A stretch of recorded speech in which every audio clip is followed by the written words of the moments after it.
Mes crèmes d'amour, j'espère que vous allez bien. Moi, ça va super bien. Happy New Year, everyone. J'espère que vous allez bien. Je vous retrouve ce soir pour une nouvelle vidéo. Ce sera l'année, on va dire, enfin la dernière vidéo. Je voulais vous en faire deux, mais finalement, je pense pas que je pourrai ce soir. Donc la vidéo bilan et objectif de l'année 2024. Attendez, je vais juste fermer la porte.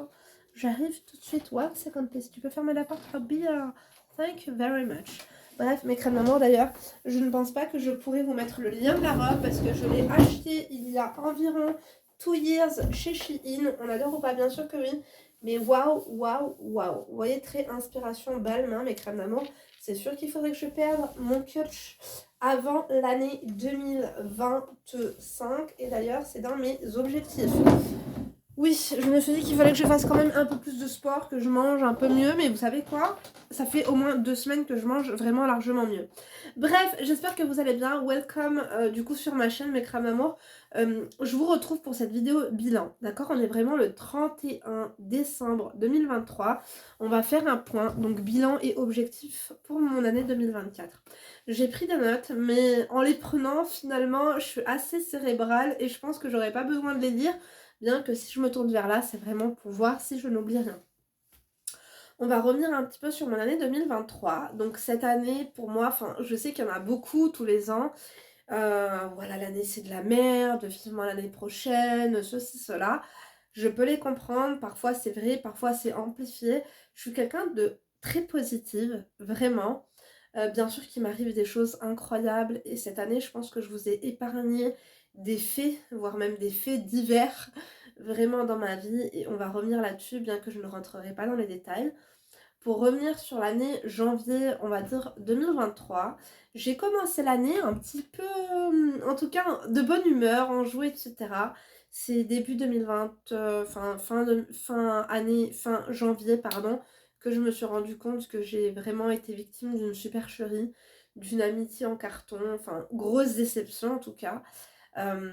Au-delà, j'ai le cœur solide, je suis coach de vie. Au-delà de tout ce que j'aurais pu imaginer en enculerie, on m'a tout fait. On m'a fait un cocktail vraiment d'enfoiré. Bon, j'étais vraiment pas bien, j'ai fini à la gendarmerie, à déposer plainte, j'ai reçu des menaces, donc j'enlève un P et à la place vous mettez un M, vous-même vous savez. Likez mes crèmes d'amour, mettez-moi un emoji, je sais pas, un bonhomme de neige, un sapin, un truc blanc et tout. Je sais que là par contre c'est peut-être pas, voilà, c'est peut-être un peu trop, hein. It's too much, oh my god. Donc le début d'année 2023 c'était vraiment waouh, alors que je me revois faire ma vidéo bilan 2022 en mode je suis positive, il m'est arrivé que des trucs ouf. C'est vrai que mon année 2023 a été ouf, je dois vous le dire. Pardon, l'année 2022. L'année 2023, elle a été sympa. Mais elle a très mal débuté. Enfin, du moins, j'avais l'état d'esprit pour faire face. Mais voilà. Très, très, très, très, très mauvaise expérience niveau amitié. Ensuite, j'ai été dépassée en fin février. Je crois que c'était le 28 comme ça que j'ai perdu mon grand-père. D'ailleurs vous m'excuserez ou pas mais les pouces, je sais pas, hier soir dans le live, d'ailleurs si vous ne l'avez pas vu à la rediffusion, j'ai enlevé le vernis semi-permanent que j'avais dans les pouces, je sais pas, stressée par l'histoire de ma crème, tu vois. Bref, fin février, j'ai perdu mon grand-père, donc c'est une personne qui a roulé sa bosse, que je ne voyais pas régulièrement, ça faisait plus d'ailleurs de 8 ans que je ne l'avais pas vu, mais qui était une personne inspirante, une personne vraiment waouh quoi, on n'en croise pas tous les jours des comme lui et c'est quand même le père de ma mère donc voilà, ça m'a touchée parce que ma grand-mère est décédée, il restait plus que lui comme doyen de cette famille un petit peu atypique et je dois dire même hors norme, donc je savais que quand il allait on se disait que le jour où il partirait ce serait l'anarchie. Finalement ça va, ils se sont bien contrôlés, mais ensuite du coup en début mars s'est suivi la mort de la belle-mère de ma sœur. Il faut savoir que cette personne, pareil, je ne la fréquentais pas régulièrement, donc je ne l'ai pas vue beaucoup de fois dans ma vie, mais c'est une personne hors norme, une personne exceptionnelle, un personnage incroyable, haut en couleur, touchante, vrai. Pareil, mon grand-père, on peut lui reprocher tout et n'importe quoi dans sa vie, mais une personne vraie, une personne hors norme. Donc ça a commencé à faire too much et du coup on s'était rendu en Irlande euh, pour soutenir l'ex-mari de ma soeur parce que ils sont meilleurs amis et ça reste le père de mes neveux. Donc voilà, comment a commencé l'année 2023 pour moi, mais en même temps, la mort est un rappel de quoi? Un rappel qu'on n'est pas éternel et qu'il faut profiter de notre vie, mais aussi profiter sainement et ouais, sainement des personnes qu'on aime et enfin, sainement tout court. Donc ça a été un sacré rappel. C'est pourquoi en avril, j'ai décidé aussi de partir et de partir en séjour avec ma mère. Donc je l'ai invitée, on est parti en Tunisie euh, pour découvrir en fait qui était ma mère parce que je voyais bien qu'elle avait une idée fausse de moi et je pense que j'avais une idée fausse d'elle et que on se voyait tout le temps, enfin on se voit tout le temps, je suis la plus proche je pense de ma mère, de tous ses enfants. C'est moi qui m'occupe de ma mère. Voilà, la 5 enfants, je pense que c'est moi qui m'occupe plus d'elle que de n'importe qui. Je suis pas là en train de vous dire, Mesquina, donnez-moi une médaille ou une coupe, inquiétez-vous pas. J'ai des coupes, des médailles et même des couronnes, je n'ai pas besoin de vous. D'ailleurs, pourquoi j'ai enlevé ma montre? Ça laisse du cachet quand même, non? On va la mettre. Mais j'ai découvert ma mère autrement et elle m'a vue aussi autrement. Notamment, c'était simplement une semaine, mais ça m'a fait du bien de la voir. Il faut savoir qu'elle adore mes filles. Elle adore mes filles et que mes filles l'adorent aussi. Donc c'était fantastique. J'ai pu découvrir une autre facette d'elle, notamment c'est une fêtarde. Je pense que ma mère, vraiment, elle ressemble plus de ces trois filles à ma grande sœur Nora. Je pense sincèrement que c'est les mêmes. C'est vraiment des grosses fêtardes. Et moi, elle devait penser que, comme de temps en temps, je bois un petit drink ou que je fume une clope ou que machin, que je suis aussi fêtarde, mais elle a très bien vu que ce n'était absolument pas le cas. Et ce que j'adore chez ma mère, c'est que c'est quand même une excellente mère et que elle a vu que moi aussi je suis quand même une excellente mère aussi. Donc moi j'ai vu son côté fêtarde et elle a vu au contraire que c'est pas parce que de temps en temps je bois un drink qu'au contraire je suis une meuf de la night, pas du tout. Donc on est on est partis ensemble en Tunisie et je sais pas, j'ai vu ma mère en tant qu'amie, comme elle a pu tisser des amitiés avec certaines personnes, je l'ai vue différemment. J'ai vu une femme qui à 10 heures fait la gueule parce que toi tu as envie d'aller te coucher et que la disco est encore ouverte et qu'elle a envie de sortir en boîte.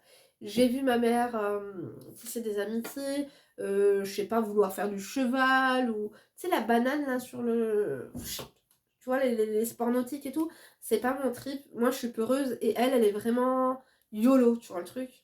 Donc, elle me pensait beaucoup plus ouverte, beaucoup plus extrême que ça. Et du coup, elle a vu que j'étais un peu plus ennuyeuse que prévu. Voilà, donc je vais synthétiser mes crèmes d'amour parce qu'il m'est arrivé tout un tas de choses, comme je vous ai dit. Donc le ramadan aussi, avant qu'on parte avec ma mère, ça m'a beaucoup rapproché de ma spiritualité. J'ai vécu 2 décès auparavant, donc mon grand-père et comme je vous ai dit, la belle-mère de ma soeur que je considérais moi-même comme ma belle-mère en fait.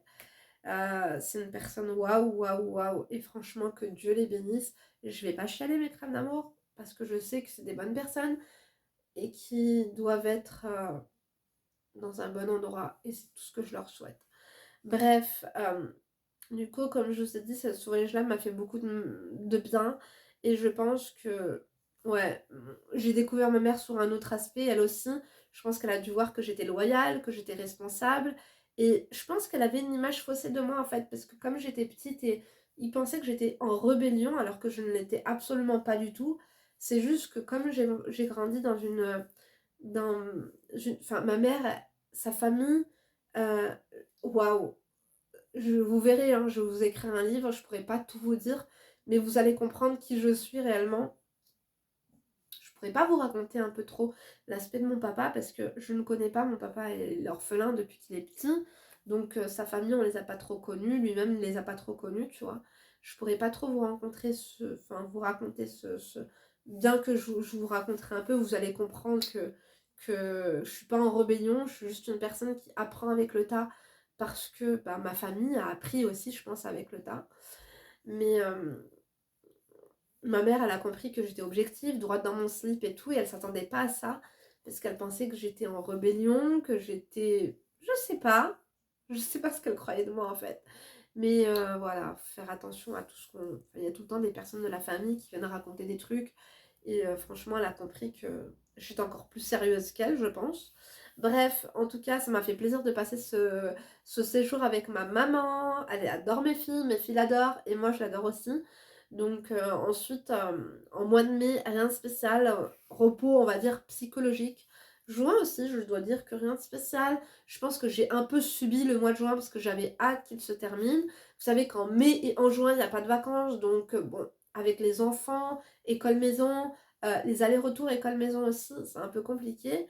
Mais après est venu le mois de juillet et là j'étais trop contente. Donc on est parti en séjour en Espagne avec mon mari et mes filles, c'était trop bien, trop bien. Et je dois dire mes crèmes d'amour que je suis honorée, je suis chanceuse d'avoir une personne avec qui je partage ma vie et je pense que c'est pour ça que, je pense que vous l'avez remarqué, j'ai pas de tabou sur les réseaux sociaux, j'ai pas peur de ce que les gens ou mes proches vont penser par rapport à ce que je dis et en fait je me rendais pas compte que c'était un luxe parce que moi je suis tombée dans une famille où tu n'as pas le choix que d'être toi-même parce qu'en fait dans ma famille, quand je dis ma famille, encore une fois vous aurez compris qu'on on est plus influencé par la famille de ma mère que celle de mon père, parce que finalement, il n'a pas de famille, mon papa. Euh, mais on n'a pas le choix, en fait, dans la famille de ma mère que de s'imposer, parce que c'est quand tu t'imposes que tu es respecté, parce que ceux qui ne se respectent pas font partie des meubles. Donc, je pensais que toutes les familles étaient comme ça, et j'ai eu de la chance, en fait, de tomber sur mon mari qui me respecte, qui me laisse dire, qui me laisse penser, qui me laisse faire comme je veux.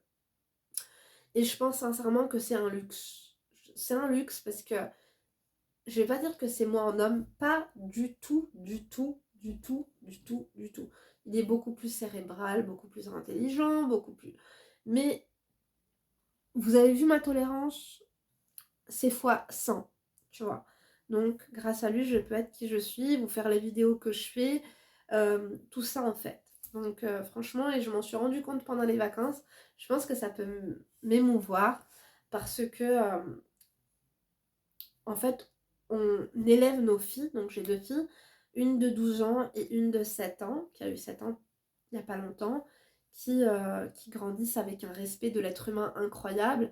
Nos filles, en fait, on les laisse s'exprimer, on les laisse être qui elles veulent, on les laisse, comment vous dire, on leur donne ce respect, en fait, que des adultes ne donnent pas spécialement à des enfants. Elles peuvent s'exprimer, et même beaucoup trop parfois. Je pense qu'on m'a beaucoup fait le reproche ces dernières années sur YouTube, peut-être d'être trop ouverte spirituellement parlant et de ne pas être assez formatée. Je pense pas, en fait, je pense que vous me connaissez pas encore et que je vais écrire mon livre et que vous allez plus comprendre. C'est pas que je suis pas formatée ou que je suis en rébellion, c'est juste que je n'ai rien connu d'autre. Je n'ai rien connu d'autre. Je suis pas hors norme par rapport à ma famille, je suis juste pareil ou moins pire, j'ai envie de vous dire. Et justement, mes filles, je les ai élevées dans, comment vous dire, dans la tolérance, dans la bienveillance et je vois que notre dynamique familiale est vraiment parfaite, mais que je me rends compte à quel point ben voilà, on a ce respect pour nos enfants et que certains pourraient croire que spirituellement je suis un peu dans l'anarchie, mais pas du tout. Et c'est pourquoi ben par exemple je vois que ma fille parfois me pose des questions. Maman, pourquoi tu m'achètes des hamburgers ou des nuggets au fast-food qui sont pas halal? Pourquoi on n'a pas le droit de manger pas halal en fait? Je lui dis oui, t'as tout à fait raison. Pourquoi tu fais ça, maman? Je sais pas. T'as raison, je devrais me pencher sur la question, je pense que je ne devrais pas. Maman, fumer, c'est pas bon, en plus c'est pas autorisé, et puis tu pourrais être malade. Oui, c'est vrai, mais je fume pas beaucoup, tu vois, je fume peut-être une cigarette par semaine. Ouais, mais ça te sert à quoi? Effectivement, ça me sert à rien, peut-être que parfois je suis stressée et que je pourrais passer mon stress sur des choses différentes. Maman, tu penses qu'un jour tu porteras le voile? Maman, tu penses que je pourrais porter le voile? Maman, pourquoi tu fais pas la prière? Parce que elle a appris la prière. Ma fille a appris à faire la prière. Et ma soeur, j'étais au téléphone avec elle et puis elle m'a dit qu'elle s'était un peu embrouillée avec sa copine. Pas vraiment embrouillée, mais sa copine lui a dit ouais, toi t'es ouverte. Genre en gros, vous êtes des mécréantes, quoi. Elle lui a dit ah bon, oui, effectivement, tu peux penser que je suis mécréante. Ton fils, il a quel âge? Il a 13 ans. Ah, ok. Mon fils, il a le même âge que ton fils. Ton fils, il fait la prière? Non, pas encore. Ah, ben mon fils, il fait la prière et il fait le ramadan. C'est pas parce que moi, je ne fais pas la prière que mon enfant ne le fait pas. Et c'est vrai que les enfants de mes sœurs, même si vous pouvez nous voir comme ça, ouvertes ou haraïna ou ignorantes ou je sais pas comment on pourrait dire comme terme, vous m'en avez sorti plein, mais c'est pas pour autant qu'en fait nos enfants ne vont pas être des bonnes personnes. J'espère qu'elles seront de meilleures personnes que nous et je me considère pas comme étant une mauvaise personne. Je sais que ça vous fait mal à chaque fois que je dis ça, mais sincèrement, je ne pense pas être une mauvaise personne. Donc justement, ma fille connaît plus de choses que moi. Parfois, elle me pose des questions, je lui dis, elle me dit, mais tu le sais, maman, mais comment tu le sais? Je dis, mais Lina, j'étais à l'école islamique, j'étais à l'école, je connais certains versets du Coran que toi-même tu ne connais pas. Oui, mais pourquoi tu ne fais pas ceci et cela? Oui, c'est vrai. Tu m'embouches un coin, ma fille. Tu vois le truc ou pas? Donc, cessez de... Moi, je devrais cesser aussi d'être hypocrite envers moi-même. Et on va dire que comme objectif, c'est vrai que je me donne comme objectif de plus pratiquer les choses que je sais. Voilà. C'est pas parce qu'on a grandi dans une famille où on a vu certaines choses qu'on doit les reproduire. Comme ma fille. Mais faites attention, les apparences sont parfois trompeuses. Et je l'ai bien vu avec les filles que je fréquentais. J'ai certaines filles que je fréquente qui peuvent paraître comme des saintes nitouches. Et d'autres filles que je fréquente que vous pouvez voir vous aussi. Et que vous pouvez vous dire elle a peut-être une mauvaise influence sur elle, c'est tout le contraire. Je vais pas dire son nom, vous la connaissez. Une fois, je me rappelle, elle m'appelle, elle me dit Linda, est-ce que je peux te poser une question? Je lui dis oui, qu'est-ce qui se passe? Je lui fais de gros bisous, d'ailleurs, on doit s'appeler. Est-ce que tu penses que c'est grave, Linda, que je me mette des faux ongles? J'en ai trop envie aujourd'hui, mais je fais la prière 5 fois par jour. Est-ce que tu penses que ça va être possible? Je lui dis, je ne peux pas te répondre. Mais quand vous m'envoyez des messages en me disant fais attention à certaines fréquentations, alors que cette personne, elle m'appelle en me disant Linda, est-ce que tu penses que je vais pouvoir mettre des faux ongles? Ça me fait doucement rire. Faites attention aux, aux apparences, tout simplement. Donc, sinon, qu'est-ce que je pourrais vous dire d'autre? Voilà, par rapport à mes enfants, je suis fière de mes filles, je les adore. En août, le début août était très chill au début. Finalement, pas tant que ça. Donc je me suis gardée de vous raconter des choses très graves qui nous est arrivées. Il y a certaines choses que j'ai partagées, d'autres non. Donc notamment mon frère, s'il passe par là ce soir, je vais l'appeler d'ailleurs, je pense à minuit. Et je vais pas pleurer mes crèmes, mais c'est un gâchis mon frère. Mon frère c'est un gâchis parce qu'il a le cœur entier. En fait mon frère et ma mère, je pense que mon frère est encore plus généreux que ma mère. C'est les personnes les plus généreuses que j'ai jamais rencontrées dans ma vie. Mais ils n'ont pas été généreuses avec les bonnes personnes. Et il est intelligent, il est victime de son intelligence. Voilà, aujourd'hui il est en prison. Je lui fais de gros bisous. C'est une personne extraordinairement intelligente. Il a fait des bêtises, mais il a été faible dans certains moments de sa vie, mais il a vécu des trucs atroces que vous-même vous aurez vécu. Je pense que vous serez ôté la vie. On va dire les choses. Moi j'ai réussi à faire des dénis, mais il y a certaines substances que tu prends parfois qui te font... qui amplifient en fait pardon, pas ta spiritualité, ton inspiration et qui te remettent en fait en pleine face ce que tu as vécu. J'ai pas vécu comme lui, enfin bref, il a vécu des choses atroces. Je le soutiens, j'irai le voir avec vous, mes crèmes. Mais en août, j'ai fait beaucoup d'allers-retours à la gendarmerie, que ce soit pour lui ou que ce soit pour des histoires qui le concernent. Donc on a vécu une tentative d'extorsion. Ça, je vous l'ai pas dit. Une tentative d'extorsion. Je vais pas revenir là-dessus, mais je ne me gênerai pas en tout cas pour vous faire une story time si ça part en live. Je vais vous dire la vérité parce que on n'est pas encore passé au tribunal pour ça. Je ne vais pas vous en parler, mais MDR, c'est tout. Je vais vous dire la vérité, MDR. Il y a des gens en fait que tu as soutenus dans ta vie, il y a des gens que tu as respectés, il y a des gens que tu as aidés, et c'est ces gens-là qui vont venir te chier à la gueule. MDR. Moi, j'ai jamais ouvert ma gueule, je me suis jamais mêlée de rien. Mais si un jour ça doit partir en live, Je vais passer à la douane moi aussi et je vais raconter tout ce que je sais. Je préférerais pas. Chacun sa vie, chacun sa merde.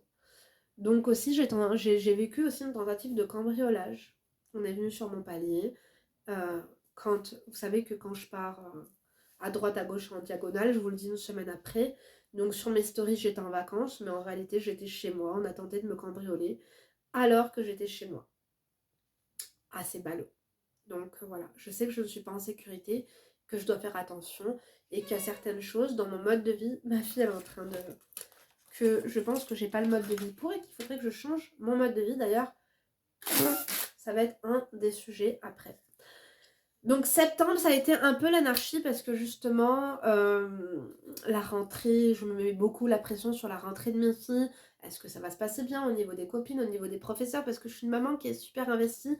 Je pense que vous l'avez remarqué, mais voilà. Je pense que mon rôle de maman, ça me tient à cœur. Octobre, novembre, décembre, je sais pas comment vous dire, mais il n'y a rien à signaler. Il y a eu quelques déceptions, quelques trucs, mais rien de bien important. Et en tout cas...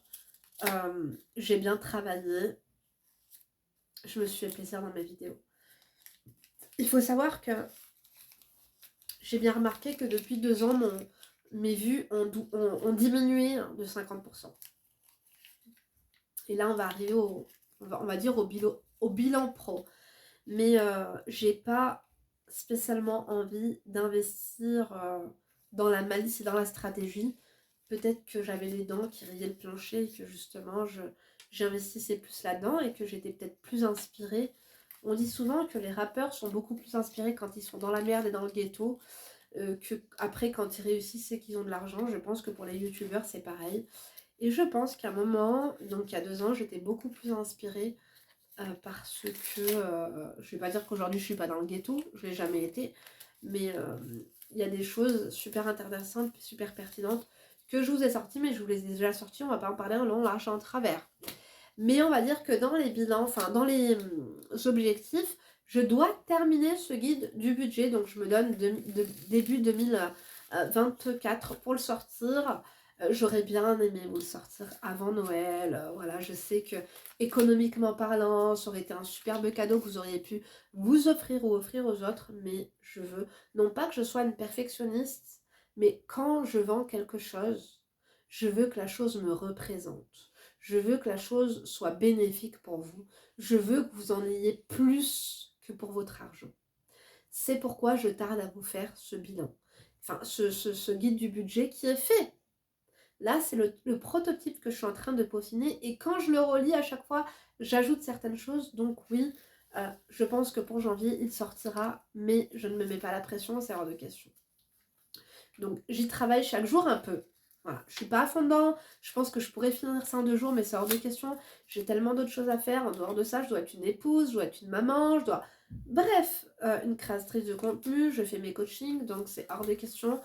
Je mets mes bonnes vibes, en fait. En fait, mon ingrédient, c'est la bonne vibes.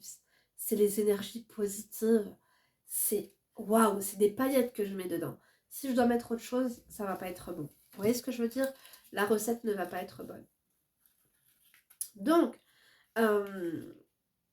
aussi, j'ai débuté peut-être 2 pages de mes mémoires et de mon livre. Parce qu'au-delà du guide du budget, il y a un autre guide aussi que je vais vous sortir. Le guide du budget m'a inspiré vers un autre truc que, en fait, je travaille pour moi-même. Parce qu'en fait, le guide du budget, c'est un truc que je fais pour moi, mais que comme je vais le vendre, je veux qu'il soit parfait pour vous. Mais il y a un autre guide aussi pour moi-même, que je veux qu'il soit parfait pour vous. Bref, qu'il soit un peu plus universel et tout ça. Et en dehors de ça, il y a mes mémoires, donc mon premier livre que je vais écrire. Et je pense que vous allez être bouleversés. Je pense vraiment que ça peut être un best-seller. Au-delà même, en fait, de ce que vous connaissez de moi, avec mes vidéos, avec mes conseils, avec ceci et cela. Je me surprends moi-même. En fait, je pense que je suis beaucoup plus pertinente et percutante à l'écrit qu'à l'oral. Je l'ai très bien vu en travaillant des vidéos psychologie comme je pouvais le faire avant, mais j'ai plus le temps, comme je fais une vidéo par jour, de vous faire des vidéos psychologie aussi pertinentes qu'avant. Mais je pense sincèrement qu'à l'écrit, ça va être un best-seller, mon livre. Pourquoi? Parce que mon histoire, elle est hors norme. Elle est atypique, elle est waouh, elle est juste incroyable. Donc ça va forcément être très très touchant. Je pense que vous allez pleurer, vous allez rigoler, mais vous allez beaucoup pleurer. Je peux paraître drôle et je pense sincèrement que beaucoup, derrière des sourires se cachent énormément de souffrance en fait derrière les gens. Et j'ai vécu des choses horribles, des choses atroces, des choses waouh, mais des choses horribles. Donc c'est personnel et ça me replonge en fait dans des traumatismes, on va dire, de mon enfance. Pas de trucs de ouf parce que en fait j'ai été témoin de traumatismes, moi-même j'ai vécu des traumatismes, j'ai été témoin de choses incroyables de mes proches. Moi ça va, alhamdoulilah, j'ai été épargnée, mais voilà, je pense que vous le verrez de vous-même, mais ce premier livre, je sais pas quand est-ce qu'il va être, il va être fini. J'aimerais trop qu'il soit fini pour le début juillet, mais on verra, je sais pas. Vous serez informés de toute façon. Donc, vous êtes à milieu d'imaginer ce que j'ai vécu et dans quel milieu en fait social je viens. En fait, je pense que vous comprendrez mieux qui je suis, ça c'est sincèrement le cas. Encore une fois, je suis pas en rébellion, c'est juste que, en fait, vous voyez comme je suis, vous avez l'impression que je me rebelle contre la religion ou contre certaines choses. Non, c'est juste que je n'ai rien appris d'autre que ça. Je me rappelle encore, et je vous l'ai déjà dit, quand j'étais à l'école, au lycée notamment, c'est au lycée que c'était le plus frappant, parce qu'au collège, je viens de la campagne, donc au collège et la campagne, j'étais pas spécialement avec d'autres musulmans, tu vois, donc j'avais pas vu la différence. C'est au lycée que j'ai commencé à comprendre que j'étais une ignorante. Ignorante, je connaissais rien du tout. Et on s'est beaucoup foutu de ma gueule parce que Dieu me pardonne, mais encore une fois, je pense que Dieu est au courant que des trucs tout con, hein. Mais il y avait une fille qui m'avait dit, enfin, je vais pas vous le dire, mais crème d'amour, j'ai honte. Mais genre un prophète à nous, le plus connu, alayhi salatu salam, mais tu sais c'est qui? Je dis non, il a fait quoi? Elle m'a dit, mais t'es musulmane? Je lui dis oui.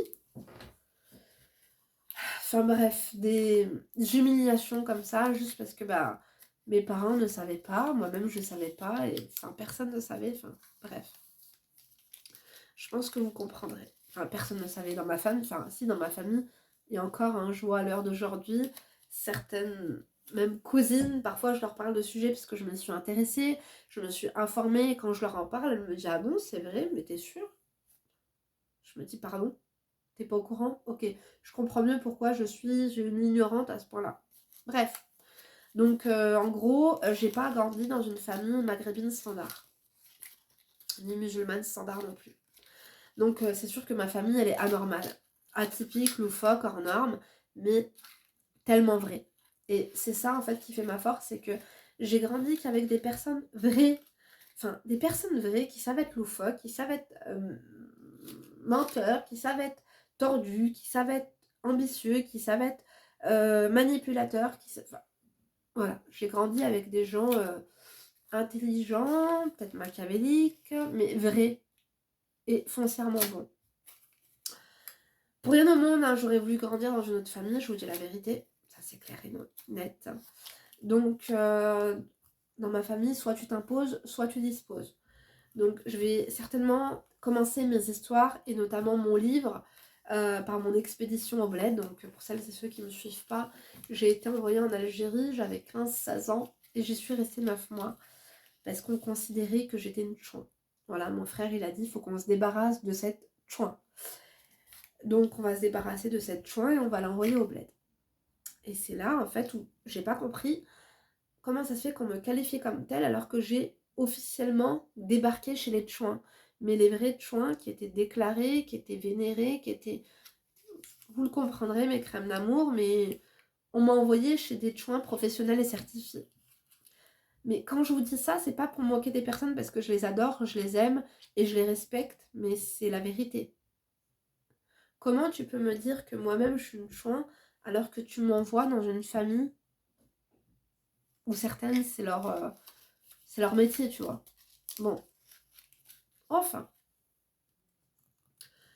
Comme je vous ai dit, donc l'année dernière, mon bilan a été positif. Et cette année, je pense qu'il le sera aussi.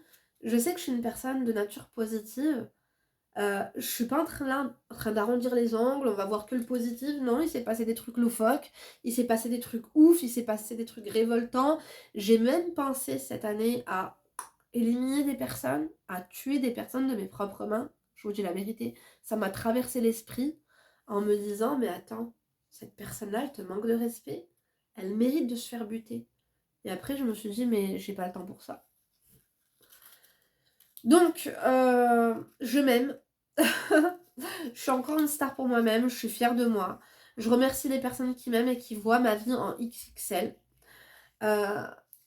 C'est vrai que vous me percevez peut-être différemment de ce que je me perçois. Et je remercie ces personnes qui me poussent vers le haut parce qu'on pense et on parle souvent des personnes qui nous poussent vers le bas. Et moi, je voudrais mettre à l'honneur des personnes, des amis, des copines qui me poussent vers le haut. Des personnes en fait que j'ai peut-être sur WhatsApp tous les 3 mois ou en vocal comme ça une fois par semaine, mais qui m'inspirent, qui me poussent vers le haut. Elles se reconnaîtront. Je ne vais pas citer leur prénom, mais elles se reconnaîtront. Au début, ça a peut-être été des coachés, c'est devenu des amis, c'est devenu des sœurs, c'est devenu des chers, des personnes aimées. C'est devenu, au début peut-être que c'était des abonnés. Enfin, elles se reconnaîtront. Mais en tout cas, je vous remercie. Et merci Dieu je me suis bien entourée. Je suis seule un peu. Parce que je l'ai décidé, parce que je suis pas apte en fait à être entourée, je pense amicalement parlant. Mais j'ai des copines à qui je parle peut-être une fois par mois, 2 fois par mois, une fois tous les 3 mois ou une fois tous les 4 mois, mais ces personnes-là, elles me font rire, elles croient en moi, elles me respectent et c'est réciproque. Donc, je suis bien entourée, hamdoullah. Donc, comme je vous ai dit, je suis seule, je suis assez seule quand même. Mais les personnes à qui je parle me suffisent amplement. Elles sont humaines, elles voient en moi le potentiel que j'ai et moi, c'est pareil. Bref, tout ça pour vous dire que du coup, j'ai poussé mes rêves. Je pense que j'ai réalisé pas mal de rêves. Et avec tout ce qui se passe normalement géopolitiquement, enfin, en termes géopolitiques, ça m'a beaucoup fait relativiser en me disant, si on arrive juste à tenir notre barque et pas devenir dingue, ce sera déjà pas mal. Mais ces personnes-là m'ont aidé à pousser mes rêves en haut. Et justement, j'ai un projet immobilier, donc je vous dis pas que ce sera avant la fin de l'année ou à la fin de l'année ou l'année. Je me mets pas la pression encore une fois. Mais c'est vrai que j'ai failli acheter mon appartement cette année, l'appartement dans lequel je vis. Je voulais l'acheter parce que je l'aime bien. Mais que mon goût pour le luxe et les personnes en fait qui partagent ma vie, de près ou de loin, savent que je mérite un truc de ouf. Et c'est vrai. Et j'en suis capable en plus. Donc voilà. Enfin, ce qui est bien, c'est qu'en 2023, j'ai repoussé mes rêves et que peut-être que... Enfin, c'est certain que je les concrétiserai avec vous. Vous serez là auprès de moi, vous partagerez cette aventure avec moi, pardon, pas avant moi. Je ne pense pas que... Enfin, je sais pas, peut-être que ce sera fin 2024, début 2025, peut-être même 2026. Mais en tout cas, ce sera un truc grandiose. Un truc grandiose. Enfin, pas un truc grandiose, mais un truc en tout cas que je mérite. Voilà. Parce que ça va peut-être durer un peu de temps parce que je ne souhaite pas faire de crédit en fait pour ça. Enfin, peut-être que j'en ferai un petit, mais ça me fera chier, mais j'en ferai un tout petit. Voilà. Et d'ailleurs, je suis fière de moi parce que justement, en 2023, j'ai peu dépensé.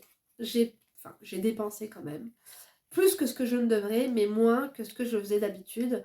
Donc pour ça, j'ai été fière de moi. Vous voyez bien que j'ai pas été en 2023. On est en 2023, on va être en 2024. J'étais une seule fois chez Louis Vuitton, donc je pense que je peux être fière de moi. D'ailleurs, j'ai un rendez-vous chez Louis Vuitton fin janvier. Je voulais m'acheter un twist rose et je me dis que je sors pas, que c'est con. On verra en tout cas. En tout cas, le fait d'avoir moins dépensé en 2023 que les précédentes années, moins que 2022 en tout cas, j'ai tout autant kiffé. Je sais ce que c'est que de vivre avec pas beaucoup parce que j'ai eu des périodes dans ma vie où je me suis restreint, où j'ai vécu des choses difficiles et je me suis dit, bon, cette année, le peu que tu as, tu vas le mettre de côté parce que tu es traumatisé, que c'est hors de question que tu retombes là-dedans. Donc je sais ce que c'est que de ne pas dépenser du tout. Mais en dehors de ça, ce qui est dur, c'est que quand tu ne dépenses pas du tout, mais que tu as beaucoup d'argent, tout est relatif, que tu as les moyens de te payer ce que tu veux, hein, clairement. Enfin, je kiffe mes vidéos. Je me surprends à les regarder. Ah, ça va couper, donc je vais me dépêcher. Je suis fan de moi, je suis fière de moi. Je fais 2 fois moins de vues qu'il y a 2 ans, mais je suis pas loufoque. Je sais pas, ça me ressemble. Je pourrais faire plus d'efforts, mais mes coachings, en fait, me prennent plus de temps, finalement, maintenant que mes vidéos. Donc, je démoralise absolument pas du tout. Je suis fière de moi. Je me force pas. Mon objectif, maintenant, on va parler des objectifs, hein, rapidement, de rester moi-même. J'ai été invitée plus que d'habitude à des événements, à des trucs, à des inaugurations, à des machins. Ça m'intéresse pas de vous montrer, regarde, je suis invitée là, donc je fais partie d'un truc, voilà, j'ai réussi parce que je suis invitée par telle marque à tel événement. Ça m'intéresse pas d'aller me retrouver dans des endroits avec des gens qui me regardent et qui vont faire semblant de ne pas me regarder, ou des gens qui me connaissent et qui vont faire semblant de ne pas me connaître, ou des gens qui ne m'aiment pas et qui vont faire semblant de m'aimer. Ça m'intéresse pas. Je veux rester moi-même, terminer mon guide du budget, faire un autre guide, faire mon livre, au moins un. Donc cette année, en 2024, mes crèmes d'amour, économiser une certaine somme d'argent que je ne vais pas vous confier. Vivons cachés, vivons heureux. Être là pour les personnes qui m'entourent, ne pas essayer de les formater. J'ai trop essayé de formater les gens, de leur faire la morale, je ne veux plus. Je veux les accepter tels qu'ils sont et que eux aussi, être là pour eux et en fait leur apporter ce qu'ils attendent de moi.